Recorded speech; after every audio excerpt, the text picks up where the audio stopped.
এটা আগ থেকে আমাকে তৈরি থাকতে হবে। 7+ স্কোর চাও, রিডিং মডিউলে ভীত সন্তুষ্ট হওয়া যাবে না। হ্যালো ফ্রেন্ডস, আসসালামু আলাইকুম।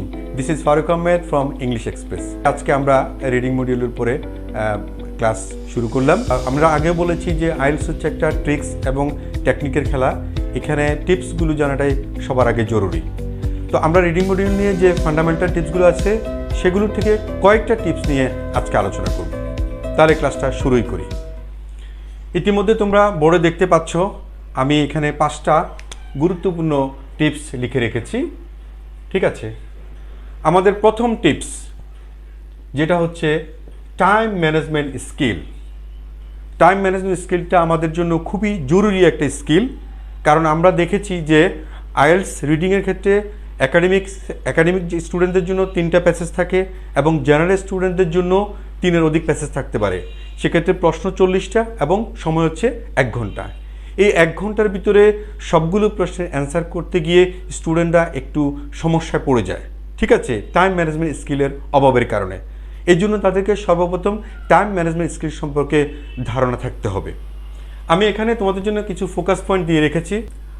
প্রথমত আমি 6+ যারা স্কোর করতে চাও, যে সমস্ত ক্যান্ডিডেটস 6+ স্কোর করতে চাও আইএলটিএস রিডিং মডিউলে, তাদের টাইম ম্যানেজমেন্ট স্কিলটা সম্পর্কে আমি একটু আলোচনা করি। এক্ষেত্রে প্রথম প্যাসেজের জন্য তুমি 20 মিনিটস ধরতে পারো, পরবর্তী প্যাসেজের জন্য 25 মিনিট ধরতে পারো এবং তৃতীয় প্যাসেজের জন্য তুমি 15 মিনিট ধরতে পারো।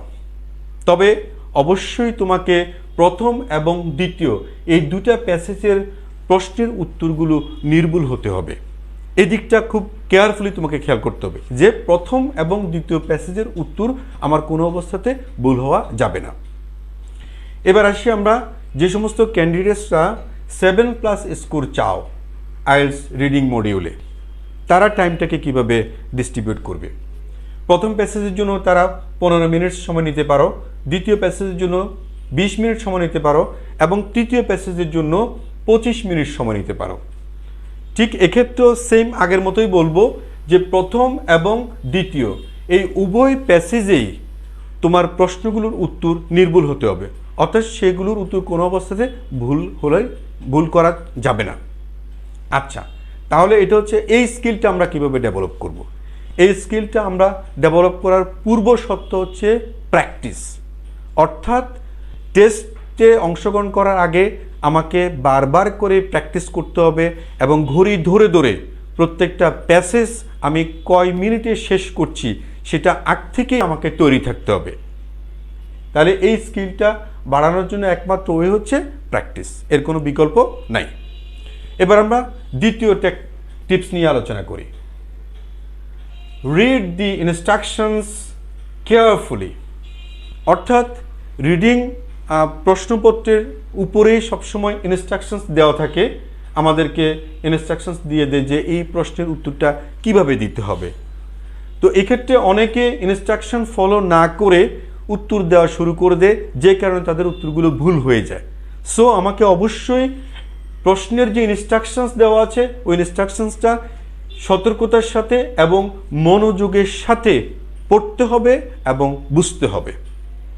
এরপর আমাদের যে 3 নম্বর টিপস যেটা আমরা দেখতে পাচ্ছি সেটা হচ্ছে ডোন্ট প্যানিক, অর্থাৎ কোনো অবস্থাতেই রিডিং মডিউলে ভীত সন্তুষ্ট হওয়া যাবে না। আমরা অনেককে দেখেছি যে ওরা রিডিং প্রশ্নপত্র দেওয়ার পরে প্যাসেজগুলো খুলে ওরা ভীত সন্তুষ্ট হয়ে পড়ে, কারণ ওই সমস্ত যে রিডিংয়ে যে প্যাসেজগুলো দেওয়া হয় সচরাচর ওই প্যাসেজের টপিকগুলো আমাদের সাথে ওই প্যাসেজগুলোর খুব একটা পরিচয় থাকে না, যে কারণে আমরা প্যাসেজগুলোকে তুলনামূলক কঠিন মনে করি এবং আমরা ভীত সন্তুষ্ট হয়ে পড়ি। তাহলে এই জিনিসটা এইভাবে ভীত সন্তুষ্ট হওয়া যাবে না, কারণ এখানে আমাদের ফোকাস পয়েন্ট আগ থেকে সেট আপ করে রাখতে হবে যে প্যাসেজ যত কঠিনই হোক না কেন আমি নির্ভর করব মূলত প্রশ্নপত্রের উপরে, অর্থাৎ প্রশ্ন কি চায়, প্রশ্ন পড়ব, প্রশ্ন বুঝবো এবং সেই প্রশ্নের উত্তরটা আমি প্যাসেজের কোথায় লুকিয়ে আছে সেখান থেকে খুঁজে বের করে নিয়ে আসবো। সো এক্ষেত্রে ভীত সন্তুষ্ট হওয়ার কোনো প্রয়োজন নেই। এরপরে আমাদের যে 4 নম্বর ফোকাস পয়েন্ট যেটা আমরা দেখতে পাচ্ছি সেটা হচ্ছে ফোকাস অন ভোকাবুলারি, অর্থাৎ ভোকাবুলারির উপরে আমাকে ফোকাস করতে হবে। আইএলটিএস রিডিংয়ের ক্ষেত্রে যদি সর্বোচ্চ স্কোর অর্জন করতে চাও তাহলে তোমাকে অবশ্যই ভোকাবুলারির দিক থেকে স্ট্রং হতে হবে, পাশাপাশি ভোকাবুলারিগুলোর সিনোনিম তো জানতেই হবে, কারণ এখানে মূলত আইএলটিএস রিডিংটা মূলত ভোকাবুলারির একটা খেলা। এই জিনিসটা তোমাকে বুঝতে হবে। তাহলে ভোকাবুলারিটা কতটা জরুরি সেটা আসলে ভাষায় প্রকাশ করার মতো না। এরপরে আমরা 5 নম্বর যে টিপসে চলে আসতেছি সেটা হচ্ছে don't expect to understand every word. অর্থাৎ আইএলটিএস রিডিংয়ের ক্ষেত্রে সবগুলো শব্দ অর্থ আমাকে বুঝতে হবে বা সবগুলো লাইন আমাকে বুঝতে হবে, বিষয়টা কিন্তু এরকম না। এটা আমার আশা করারও কোনো প্রয়োজন নেই যে আমি সবগুলো শব্দের অর্থ বুঝবো বা সবগুলো লাইন বুঝবো, প্যাসেজ ক্লিয়ার কনসেপ্ট নিব, ও ধরনের থিঙ্কিং করারও প্রয়োজন নেই।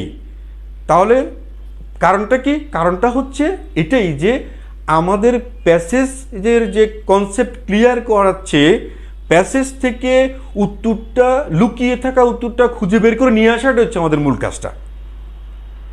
এক্ষেত্রে প্যাসেজ এটাই হচ্ছে আমাদের মূল কাজ। সো আমরা যদি এই 5টা টিপস ফলো করে নিজেদেরকে ডেভেলপ করতে পারি তাহলে আশা করি আমাদের রিডিংয়ে আমরা সর্বোচ্চ স্কোর নিয়ে নিতে পারবো ইনশাআল্লাহ। তো আজকে এই পর্যন্ত এই 5টা টিপসের উপরে ডিটেলস আলোচনা করলাম। তোমরা সবাই সুন্দর থাকো, ভালো থাকো এবং ইংলিশ এক্সপ্রেসের সাথেই থাকো। ধন্যবাদ সবাইকে।